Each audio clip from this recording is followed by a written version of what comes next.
나서리라.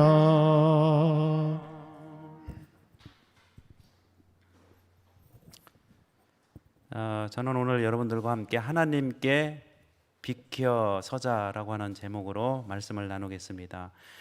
먼저 요한복음 8장 3절에서 5절에 나오는 말씀을 다 같이 보시도록 하겠습니다. 요한복음 8장 3절로 5절입니다. 같이 읽겠습니다. 시작. 서기관들과 바리새인들이 음행 중에 잡힌 여자를 끌고 와서 가운데 세우고 예수께 말하되 선생이여 이 여자가 간음하다가 현장에서 잡혔나이다. 모세는 율법에 이러한 여자를 돌로 치라 명하였거니와 선생은 어떻게 말하겠나이까.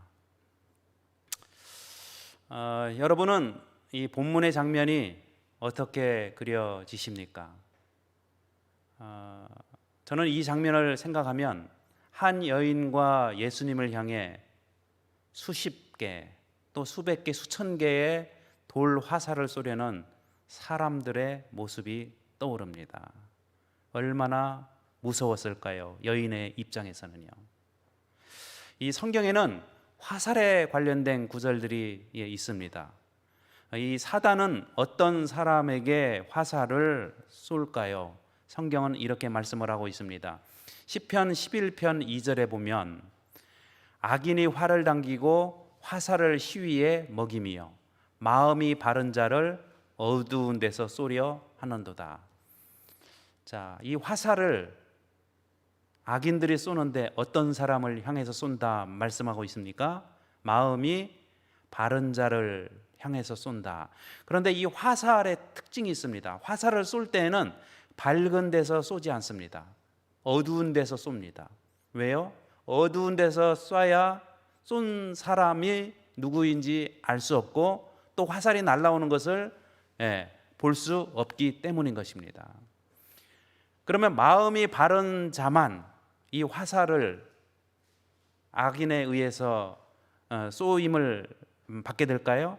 누가복음 23장 31절에 보면은 이렇게 말씀을 하고 있습니다.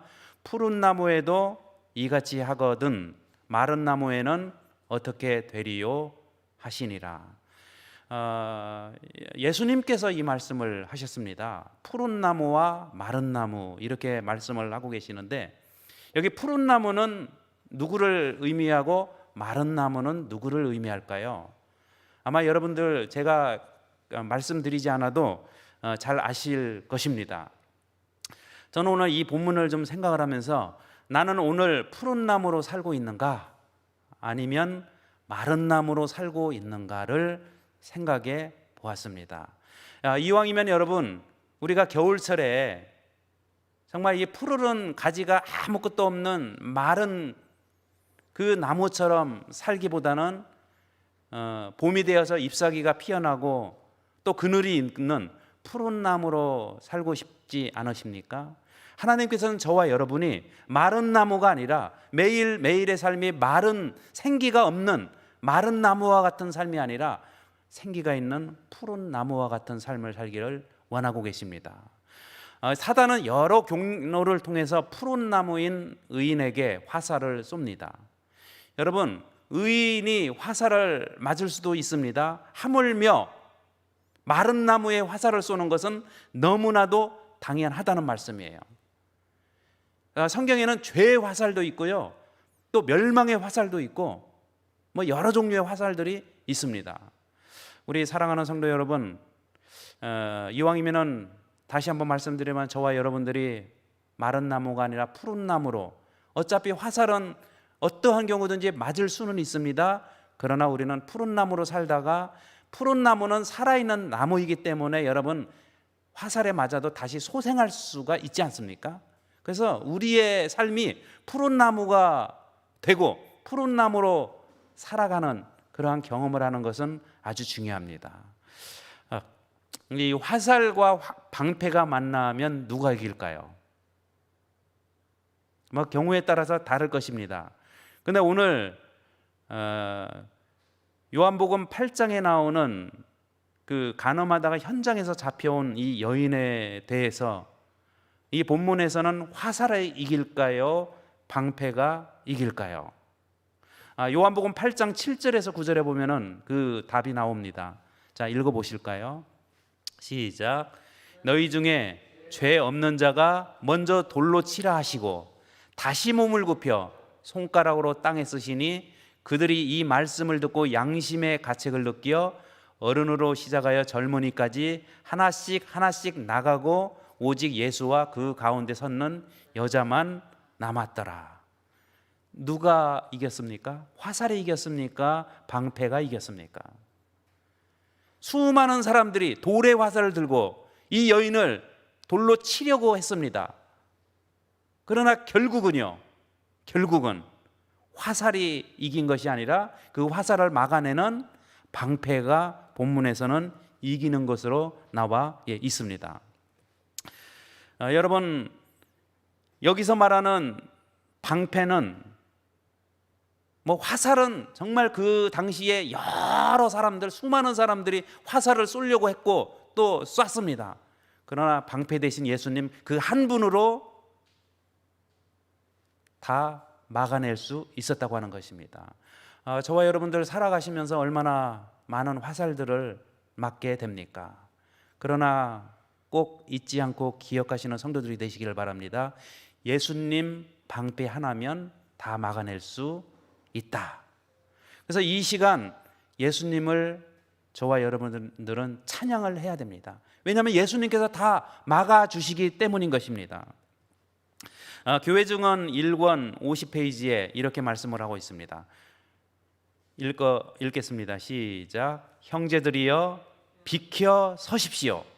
그러면 그대들은 화살에 맞지 않을 것입니다. 여러분, 비켜 선다는 말이 뭘까요? 오늘 말씀의 제목이 이제 비켜서라는 얘기인데요. 예수님 쪽으로 비켜서라는 말씀인데, 비켜선다는 것은 뜻이 뭡니까? 사전의 뜻은 여기에 있었던 사람이 옆으로 실제로 이동을 하라는 얘기예요. 누구 있는 쪽으로요? 예수님 계신 쪽으로 몸과 마음이 이동을 해야 된다는 것입니다. 비켜서라는 얘기예요. 그러면 그대들은 화살에 맞지 않을 것이다.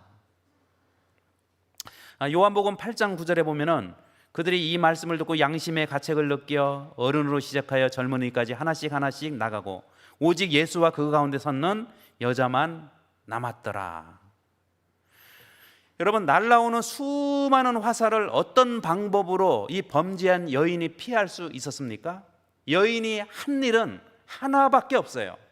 예수님 곁에 가만히 서 있었어요. 예수님이라고 하는 방패, 여러분 그 옆에 서 있었다는 것입니다. 만약에 이 여인이 날라오는 화살을 피하기 위해서 다른 데로 도망을 갔으면 이 여인은 화살에 틀림없이 맞았을 것입니다. 왜요? 보호막이 없기 때문인 거예요. 이 여인에게는 오직 그 당시에 그 시간에 이 여인을 방어해 줄 수 있는 분, 여러분 방패는 예수님 한 분밖에 없었다고 하는 것입니다. 여러분, 살아가면서 우리에게는 많은 방패들이 있다고 생각해요. 될 때가 있어요. 이것도 방패가 될 수 있겠구나. 이런 일이 생기면 이것도 방패가 될 수 있겠구나. 방패가 될 수 있겠구나. 여러 가지를 생각을 하지만 여러분, 우리에게는 우리를 진실로 구원해 주실 수 있는 방패는 예수님 서 계신 그 자리에 서 있는 그 일을 할 때 우리는 살아남을 수 있다라고 하는 것입니다. 여러분, 엄밀히 말하면은 이 여인이 비켜선 것이 아니고 예수님께서 이 여인을 막아 서 주신 거지요. 여러분, 예수님 여인에게는 이렇게 비켜 서게 되었어요. 예수님이 있는 쪽으로 비켜 서게 된 것으로 그렇게 설명이 되어 있지만 사실은 예수님께서 막아 서 주신 것입니다. 여러분, 예수님께서 여인을 막아 서서 보호했기 때문에 이 여인은 살아남을 수 있었어요. 어떻게 막아섰습니까? 땅에다가 그들의 죄를, 지금 화살을 들고 쏘려고 하는 그 사람들의 죄를 여러분 이렇게 기록을 했습니다. 그리고 양심의 가책을 느껴서 화살을요 다 놓고 다시 자기 본인들이 있었던 장소로 돌아가게 되었다고 하는 것입니다. 여러분, 지금 이 여인을 놓고 예수님께서 변호를 해주고 계시지 않습니까?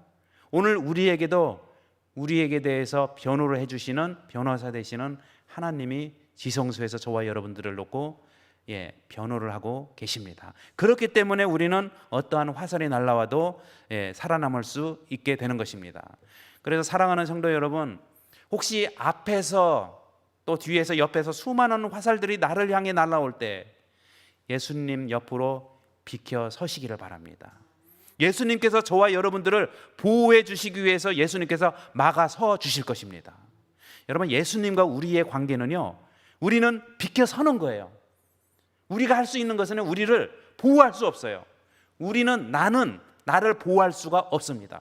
나를 보호해 줄 수 있는 분은 예수님 한 분밖에 없어요. 그래서 우리가 할 수 있는 일은요, 예수님 옆으로 비켜 서는 것입니다. 그러면 예수님께서 친히 방패가 되어 주셔서 막아 주십니다.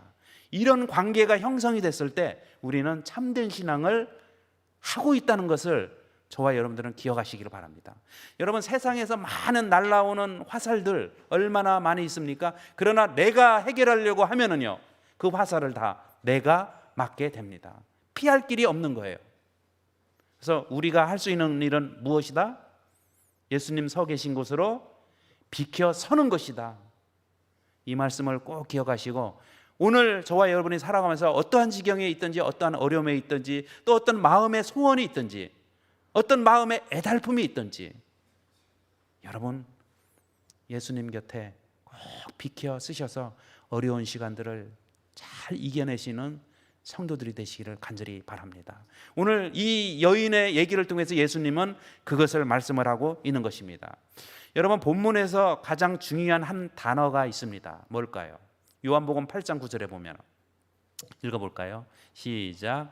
그들이 이 말씀을 듣고 양심의 가책을 느껴 어른으로 시작하여 젊은이까지 하나씩 하나씩 나가고 오직 예수와 그 가운데서는 여자만 남았더라. 그 현장에 누구만 남았어요? 예수님과 이 여인만 남고 나머지는 다 떠났다고 하는 것입니다. 누구 때문에요? 예수님 때문에.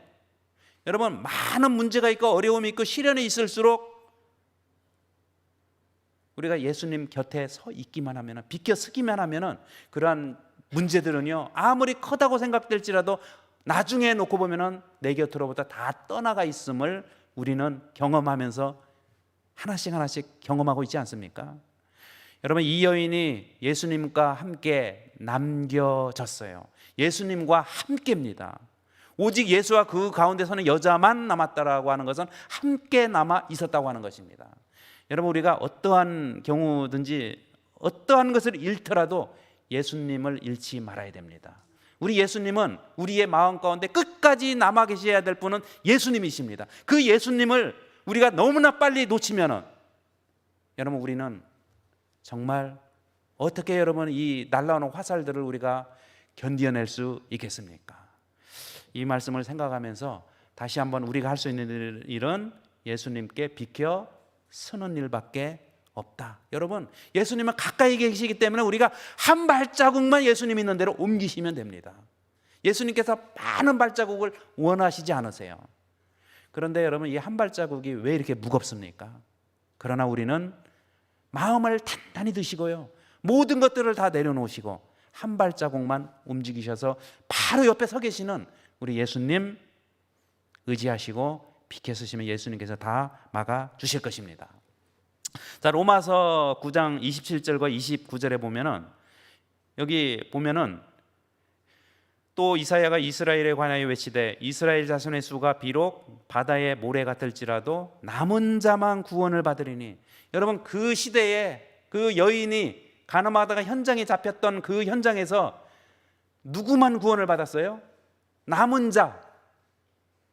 누구 곁에 남아 있었던 사람? 예수님 곁에 남아 있는 자는 반드시 구원을 하나님께서 해 주십니다. 현재 저와 여러분들의 삶 가운데서 정말 이 코로나부터 시작해서 여러 가지 경제적인 것, 또 뭐 여러 가지 문제들이 지금 많이 이 전 세계가 지금 노출되어 있지 않습니까? 그렇기 때문에 우리는 여기서 구원을 받아야 되는데, 끝까지 남겨지려면 예수님 편에 피하고 예수님 곁에 서 있어야 된다는 것. 그래서 29절에 보면 주께서 우리에게 씨를 남겨두지 아니하셨더라면, 여러분 씨를 남길 수 있는 분은 누구밖에 없어요? 이 여인을 끝까지 남도록 해주실 분은, 살아남을 수 있도록 해주신 분은 예수님이라는 거예요. 여러분 진정으로 살아남고 싶으십니까?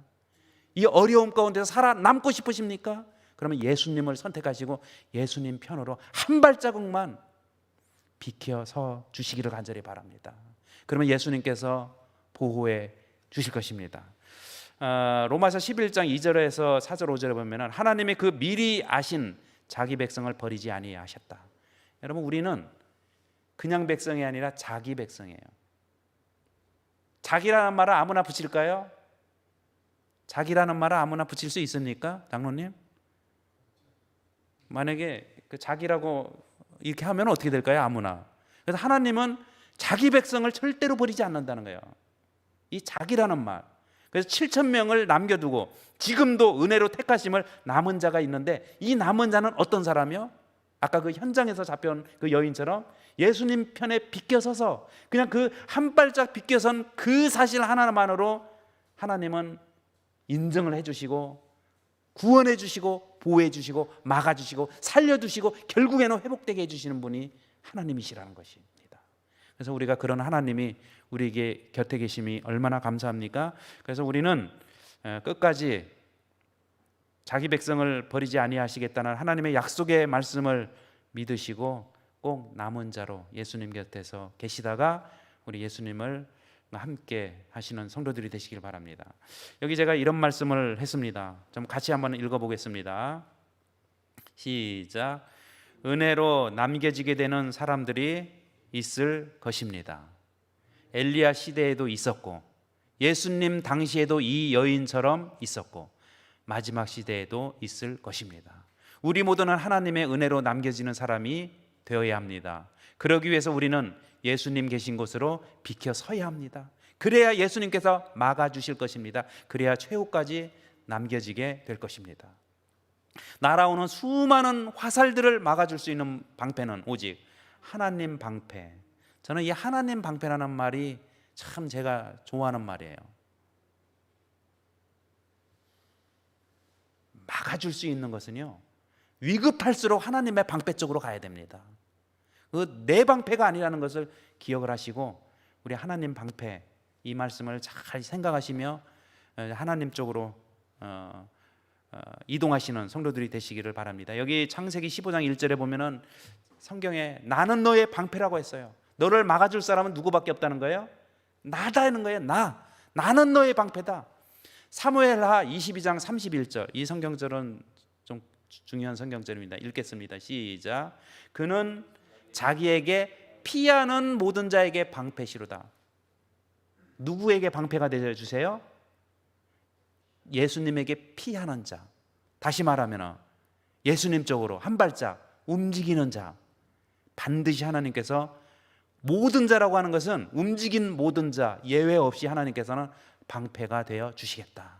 증언보감 1권 202페이지에 읽겠습니다. 시작. 연약할 때 그분께로 피하라.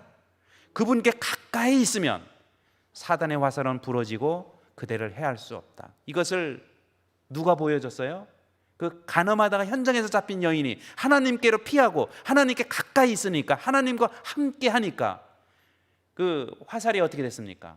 정말 무용지물이 되었지요. 부러지고 해할 수가 없고 정말 예수님과 함께 남겨지지 않았습니까? 저는 이 성경 말씀과 예언의 신의 말씀을 보면은 성경에 나오는 스토리들과 이렇게 참 연결되는 그 예언의 신 말씀들이 너무 많아요. 그래서 이렇게 읽다 보면은 이게 장면들이 떠오릅니다. 우리 성도 여러분들 예언의 신의 말씀을 많이 보시고요. 그래서 이것은 그때 그 말씀, 성경의 어디 부분과 이렇게 관련이 있는 말씀이구나. 그래서 성경에 나오는 말씀과 예언의 신의 말씀은 이게 분리된 게 아니고요. 이게 다 이렇게 보충이 설명이 돼서 우리에게 이해가 쉽도록 합니다. 정말 이제 가을이 다가오지 않습니까? 또 뭐 바깥 활동을 많이 못하기 때문에 또 개인 시간에 집에 있어야 될 시간들이 많이 있지 않습니까? 예전보다. 여러분 예언의 신을 펼치셔서 말씀으로 돌아가시기를 바랍니다. 그래서 복받은 백성이 되어야 되지 않겠습니까? 이러한 시간들을 우리가 잘 활용을 하면은 오히려 코로나의 수혜를 보는, 혜택을 보는 시간이 될 수 있어요. 오히려 어쩌면은 그것이 하나님의 뜻일지도 모르겠어요. 우리가 그렇게 시간을 잘 보냈으면 참 좋겠습니다. 이 설교와 강연 1권의 84페이지에 보면은 하나님의 말씀은 우리의 방패다. 그 다음에 사도행전 590페이지에 자 읽겠습니다. 시작. 그들이 당신의 말씀 안에 나타난 진리를 위하여 설 때에 하나님께서는 그들의 피난처가 되실 것이다. 하나님의 백성들은 전능하신 분의 넓은 방패 아래 선다. 여러분, 하나님의 넓은 방패 아래 들어가는 사람은 어떤 사람이요? 하나님의 말씀 안에 나타난 진리를 위하여 설 때예요. 진리에 굳건히 설 때 우리는 넓은 방패 안에 들어가는 거예요. 여러분, 우리가 이렇게 살아가면서 진리의 말씀에 의해서 세워지지 않으면 우리는 예수님을 향해서 주님, 저의 방패가 되어달라고 이렇게 말할 수가 없는 것입니다. 그래서 하나님께서 주신 이 말씀들을 통하여 우리는 진리의 말씀에 굳건히 서야 됩니다. 굳건히 서면 설수록 방패는요 넓어진다는 것을 기억하시기를 바랍니다. 여러분들은 지금 얼마만한 방패를 가지고 계십니까? 어떻게 손바닥만한 방패요? 내 몸은 지금 이만한데 손바닥만한 방패로 가릴 수 있겠습니까? 나보다는 적어도 커야 되지 않겠어요? 여러분, 그래서 나를 세울 수 있는 그런 넓은 방패를 위하여 진리의 말씀에 굳건히 서셔야 됩니다. 교회에 보내는 권면 332페이지에 보면 이 방패가 뭔지 또 이렇게 나와 있어요. 경건한 연구로 실생활에 적용되는 하나님의 말씀을 믿는 믿음은 사단의 세력에서 우리를 방어해주는 방패가 되고. 자, 여기 지금 뭐라고 말씀하고 있어요? 방패는 어떤 사람이요? 경건한 연구로 하나님의 말씀을 경건하게 잘 연구하고 실생활에 적용을 할 때. 여러분, 제가 오늘이요 아침에 예를 들면은 형제를 사랑하라, 미워하지 말라고 하는 성경절을 읽고 딱 나가다가 화가 나가지고 그냥 어떻게 형제에게 어떻게 했다고 합시다. 그러면 이게 말씀이 실생활에 적용된 겁니까? 된 것이 아니지요. 그래서 우리는 말씀을 보면 이것이 실생활에 적용이 돼야 될 때 적용이 되는 순간에 우리는 방패가 된다는 거예요. 그 말씀이. 근데 적용이 되지 않는 말씀은요, 우리가 아무리 많이 읽어도 실생활에 적용이 되지 않는 말씀은 방패가 될 수 없다라는 말씀이에요. 그러니 여러분, 말씀 읽는 것도 중요하지만 더 중요한 게 무엇이겠습니까? 말씀을 실생활에 잘 적용하는 것이 얼마나 중요한지를 우리는 알 수 있어요. 구원은 본인이 알고 있는 지식의 양이 아닙니다. 잘 적용하는 것이 절대적으로 필요한 것을 알 수 있어요. 자, 식생활과 음식물에 관한 권면 411페이지에 보면 그분의 말씀에서 하나님을 받아들이고 전심으로 그분의 계명을 순종하는 사람들은 축복을 받을 것이다. 하나님께서 그들을 보호하시는 방패가 될 것이다. 여러분, 성경에 나오는 방패는 주로 뭐에 대한 것 같아요? 지금까지 보니까 하나님의 말씀과 이렇게 계속해서 연관이 된다는 것을 우리는 알 수가 있어요. 그러니까 말씀을 보지 않고 말씀이 적용이 되지 않으면 여러분, 우리는 방패가 없는 사람과 같다는 것입니다. 자, 세자녀지법보 555페이지. 제가 오늘 좀 많은 성경 구절들을 이렇게 보여드리는 것은 이 중에서 좀 한두 개라도 저와 여러분들이 이렇게 마음속에 좀 각인이 됐으면 좋겠어요. 우리 모두가 시대의 징조를 깨달아 우리 자신과 자녀들을 준비하게 하여 투쟁의 시기에 하나님께서 우리의 피난처와 방패가 될 수 있게 하기를 나는 기도하는 바이다. 교회증언 4권 139페이지에 매일 깨어서 기도하는 것이 그대의 방패가 되도록 하라. 그러니까 말씀과 기도가 뭐예요? 결국은 우리의 방패라고 하는 것입니다. 매일 깨어서 기도하는 것이 우리의 방패다. 자, 이제 가정과 건강 385페이지에 우리가 하나님과의 교통이 끊어지도록 허용하면 우리의 방패는 우리에게서 사라진다. 하나님과의 교통이 딱 멈추어지는 순간에 어떻게 된다고요? 우리의 방패는 사라진다는 거예요. 그 다음에 마지막 날 사건들 284페이지에 영원한 실체들을 봄으로써 우리는 하나님의 임재에 대한 사상을 습관적으로 개발시키게 될 것이다. 이것이 원수의 침입을 막는 방패가 될 것이다. 자, 여러분, 습관적으로 영원한 것을 바라보는 습관을 길러라 하는 것입니다. 이것이 우리의 방패가 될 것이다. 자, 성경 말씀이 너무 많지요. 자, 이거 하나 이제 좀 보고 이제 마지막 부분을 좀 정리하겠습니다. 각세대 대쟁투 140페이지에 보면은 이 마르틴 루터, 종교개혁자 마르틴 루터에 대한 얘기예요. 이것이 실제로 있었던 일입니다. 대쟁투에 적혀져 있습니다. 자, 읽어보겠습니다. 시작. 하루는 어떤 수상한 자가 권총을 외투 속에 감추고 그 개혁자에게 가까이 와서 어찌하여 그대는 혼자 다니느냐고 물었다. 루터는 나는 하나님의 보호 아래 있다. 그분은 나의 힘이요 방패시다. 사람이 내게 어찌하겠느냐고 대답하였다. 이 말을 듣고 그 수상한 자는 얼굴빛이 창백하게 되었으며 하늘의 천사들 앞에서 피하듯이 도망하여 버렸다. 로마는 루터를 없애기 위하여 애를 썼으나 하나님께서는 그의 방패가 되셨다. 여러분, 여기 나타난 이 수상한 한 자는 권총을 들고 외투 속에서 뭘 하려고 했겠습니까? 루터를요, 죽이려고. 근데 보니까 여러분, 이 루터가 혼자 다니는 거예요. 본인은요, 이게 총까지 지니고 있는데 쏠 수가 있었겠죠. 그러나 여러분, 루터가 나는 하나님의 보호 아래 있고 하나님은 나의 방패라고 하는 그 말을 듣는 순간에 이 사람은 도망갈 수밖에 없었다는 것입니다. 그래서 아무리 루터를 없애기 위해서 애를 써도 하나님은 매 순간에 방패가 되어 주셨어요. 루터에게. 루터가 사명을 다하는 순간까지. 여러분, 이 말씀을 우리가 잘 생각하며 저와 여러분들에게는, 여러분 다시 말씀드리지만 상대방이 또 어떤 환경이 아무리 많은 권총을 가지고 있고 그다음에 화살을 가지고 있을지라도 하나님 한 분 방패로 족하다는 것을 알 수가 있습니다. 자, 이제 저는 말씀을 좀 정리하면서 화살을 수없이 맞은 구약시대 한 사람의 이야기를 좀 전해드리려고 합니다. 이 사람은 화살을 정말 너무 많이 맞았는데 그 사람이 누구냐면은 스가랴 3장에 나오는 대제사장 여호수아입니다. 이 여호수아는 얼마나 많은 괴로움을 당했는지 2절에 보면은 빨간 글씨요, 불에서 꺼낸 그슬린 나무라고 표현하고 있어요. 얼마나 많이 여러분 맞고 힘들고 고난을 당했으면 불에서 꺼낸 그슬린 나무겠어요. 여러분, 불에 의해서 이게 그슬렸어요.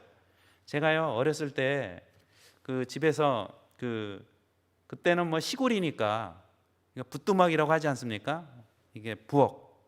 근데 거기서 이제 불을 이렇게 떼는데 어떻게 하다가 여러분 머리 쪽이 이제 불을 피우는 곳에 이렇게 가까이 가게 됐어요. 근데 이 머리가요 순식간에 그냥 타버렸는데 그냥 팍. 지금도 그때 사진을 좀 찍어놨으면 이럴 때 딱 보여드리면 좋았는데요. 제가 어렸을 때 그 경험을 이렇게 꺼내면 불에서 꺼낸 그슬린 나무 여호수아를 생각하면 제 모습이 떠오르는 거예요. 불에 의해서 어떻게 됐어요? 그슬려가지고 이 머리가 그냥 다 타버려가지고 냄새도 나고 얼마나 그 보기 흉하게. 그런데 여러분, 이렇게 불에서 꺼낸 그슬린 나무 같은 여호수아를 향해서 하나님께서 사절 끝에요, 그 더러운 옷을 벗기고 아름다운 옷을 입히리라. 지금 이것이 이제 오늘 말씀의 핵심 아닙니까?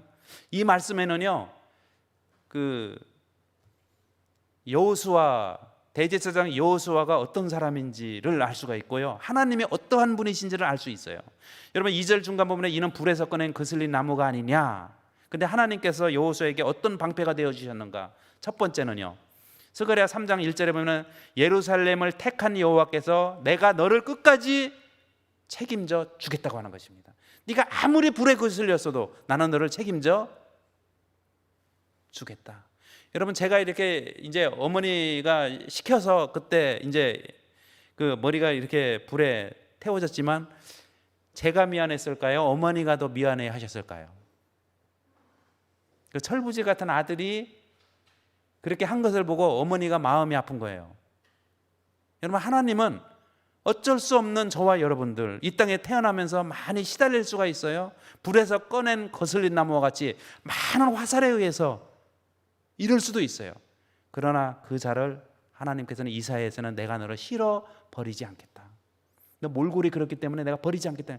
네가 그렇게 지금 불에서 꺼낸 장작개비와 같이 이렇게 다 타고 시커멓고 이럴지라도 나는 너를 버리지 않겠다. 그런데 앞에 무슨 말이 붙어요? 실어 버리지 않겠다. 하나님은 우리를 실어서 버리시는 분이 아니고 끝까지 책임져 주시는 분이라는 거예요. 그 다음에 두 번째 하나님은요, 불에서 꺼내 주시는 하나님입니다. 여러분, 불에 들어간 대제사장 여호수아, 저는 이것을 보면서요, 제가 이렇게 좀 적었지요. 지상에서 최고의 것도 불에 들어갈 수 있다. 여러분, 대제사장이면 지상에서 어떤 사람이에요? 대제사장은요, 제일 정결한 사람 아닙니까? 제일 의로운 사람 아니에요? 제일 하나님을 잘 나타내는 사람이 대제사장 아닙니까? 그런데 이 대제사장이 지상에서 최고의 것도 불에 들어갈 수 있다는 것입니다. 그런데 다니엘의 세 친구들도 불에 들어가지 않았습니까? 그런데 여러분, 들어가는 일이 있어야 꺼내주는 일도 있게 됩니다. 이 말씀을 좀 기록했으면 좋겠어요. 들어가는 일이 있어야 꺼내주는 일도 있다. 여러분, 다니엘의 세 친구들이 풀무불에 들어가니까 하나님께서 꺼내주시지 않았습니까? 지상의 최고의 것, 대제사장 여호수아가 불에 거슬린 것처럼 그렇게 타버렸지만은 꺼내주시지 않으셨습니까? 그리고 꺼내주셔서 아름다운 옷을 입혀주시지 않았습니까? 하나님께서는 욥도 꺼내주셨고요, 대제사장 여호수아도 꺼내주셨고, 범죄의 현장에서 잡힌 여인도 꺼내주셨어요. 하나님께서는 방패가 되어주셨어요. 그 욥기 1장에 보면은 그 욥이 이제 시련을 당하지 않습니까? 근데 이 하나님께서 욥을 결국에는 꺼내주셨는데, 욥이 당한 고통의 기간에 대해서 학자마다 다 달라요. 어떤 학자는요 9일에서 15일 사이라고 합니다. 9일에서 15일 사이에 그런 일을 경험하게 되었다. 또 어떤 학자는 30년이다. 30년 동안에 이건 있었던 일이다. 여러분, 그 시간은 뭐 9일일 수도 있고 30년이 될 수도 있어요. 그러나 결국에서는 하나님은 어떤 하나님이다? 꺼내 주시는 하나님이시다. 들어가는 일이 있어야 꺼내주는 일도 있다는 것을 기억하시고, 여러분, 하나님은 꺼내주시는 하나님이라는 것, 이 말씀을 꼭 기억하시고요. 그 다음에 세 번째 보면은 예수의 흔적을 갖게 해주시는 하나님. 갈라디아서 6장 17절에 보면 이후로는 누구든지 나를 괴롭게 하지 말라. 내가 내 몸에 예수의 흔적을 지니고 있느라. 여러분, 그 가나마다가 현장에서 잡혀온 이 여인은 예수의 흔적을 가지게 되었습니까? 예수님과 함께 시간을 보내는 평생 정말 잊지 못할, 여러분, 예수님과 함께하는 그 예수의 흔적이 없었으면 이 여인은요, 그 제사장과 서기관들과 여러 사람에 의해서, 바리새인들에 의해서, 이 손에 들고 있는 돌에 의해서 이 여인은 죽었을 것입니다. 그러나 예수님과 함께한 그 흔적, 여러분, 예수님은요, 이게 방패가 되어 주신다는 것은 예수님께서는 저와 여러분과 함께 하시면서 예수님의 흔적을 우리에게 남겨 주시고 싶어 하십니다. 그래서 그 흔적을 가지고 정말 그 우리의 몸에 난 그 흔적, 예수의 흔적을 가지고 우리가 이 세상에서 이겨내기를 원하십니다. 그 다음에 네 번째, 더러운 것을 벗겨주시고 아름다운 것으로 입혀주시는 하나님. 여러분, 세상에서 가장 더러운 것은 뭡니까? 스가랴 3장 4절에 보면 내가 내 죄악을 제거하여 버렸다고 했어요. 그래서 그것을 죄악을 벗겨주시고 의를 입혀주시는 하나님. 그 다음에 마지막으로 다섯 번째, 최고의 것을 더해주시는 하나님. 여러분, 스가랴 3장 4, 5절에 보면은 더러운 옷을 벗기라. 그럼 옷을 벗겼어요. 더러운 옷을 벗겼으면 아름다운 옷만 입혀주면 되는데 거기에다가 더하여서 정결한 관을 머리에 씌워졌다고 했어요. 여러분, 더러운 옷을 벗겨주었으면 아름다운 옷만 입혀줘도 감사할 일 아닙니까? 충분하지 않습니까? 그런데 더하여서 뭐까지요? 머리에 관까지 씌워주신 분이 하나님이에요. 하나님은 최고의 것을 더해주시는 하나님이에요. 우리가 여러분 하늘에 가면은 두 가지를 가지게 됩니다. 뭘까요? 흰옷과 멸류관. 물론 이제 검은 고도 있습니다. 근데 오늘 말씀에 보면 흰옷과 멸류관. 하나님은 흰옷만 입혀주시는 분이 아니라 하늘에 가면 우리에게 멸류관을 씌워주신다는 거예요. 우리의 지금 이게 더러운 죄악의 옷을 입고 있는 누더기와 같은 옷을 벗겨주시고 의의 옷을 입혀주시는 것만 해도 감사할 일인데, 머리에는요 추가적으로 관까지 씌워주시는 하나님, 여러분 감사하지 않습니까? 이러한 모든 축복들은 누가 누리게 되는 거예요? 예수님께 피한 자, 예수님께 피하여 선 자. 여러분, 그래서 우리는 어떠한 경우가 무슨 일이 생기더라도 먼저 한 발짝으로 움직여서 예수님 옆으로 서야 됩니다. 그러면 예수님께서 막아주시고요, 예수님께서는 최고의 것을 더해 주시는 분이 하나님이십니다. 제가 이제 오늘 말씀을 정리를 합니다. 자, 이 말씀을 좀 읽고 좀 마치도록 하겠습니다. 시작. 사랑하는 성도 여러분, 우리가 푸른 나무로 살고 있든지 마른 나무로 살고 있든지 화살이 날아오면 하나님 계신 곳으로 비켜 섭시다. 우리가 다른 곳으로 비켜서지 않고 예수님 옆으로 비켜서면 예수님께서 막아주실 것입니다. 방패가 되어 주실 것입니다. 이 약속의 말씀을 믿으시고 예수님 옆으로 꼭 비켜 서시는 아름다운 성도들이 되시기를 바라며 말씀을 마치겠습니다. 자, 우리 마치는 찬미하기 전에요, 이 시간에 한 1분 정도 개인 기도의 시간을 갖도록 하겠습니다.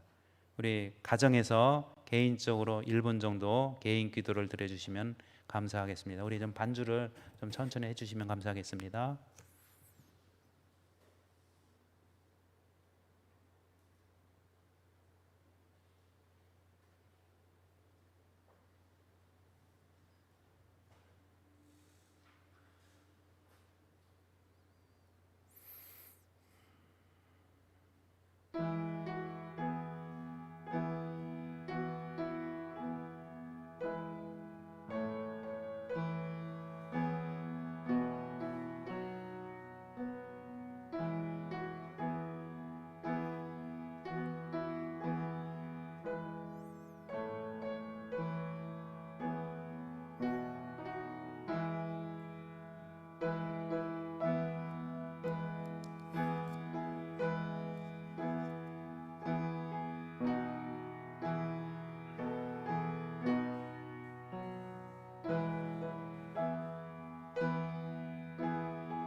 우리 찬미 379장 하겠습니다. 379장 피난처 있으니.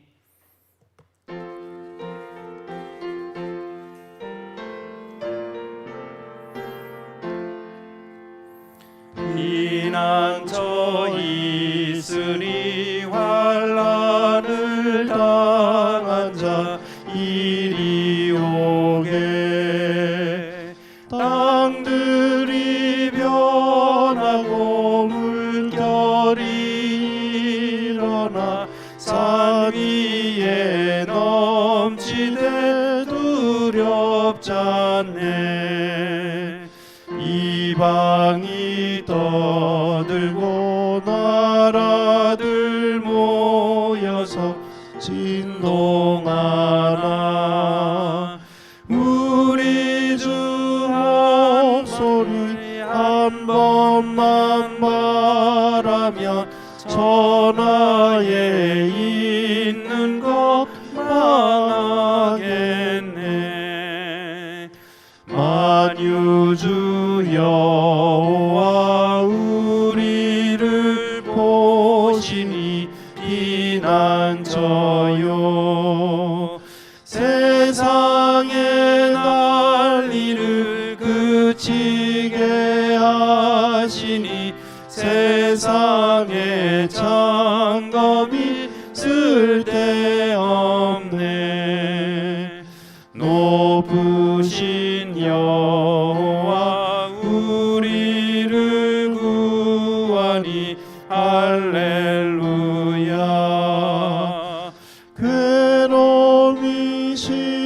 심하고 환란이 극하나 피난처 있으니 여호와여.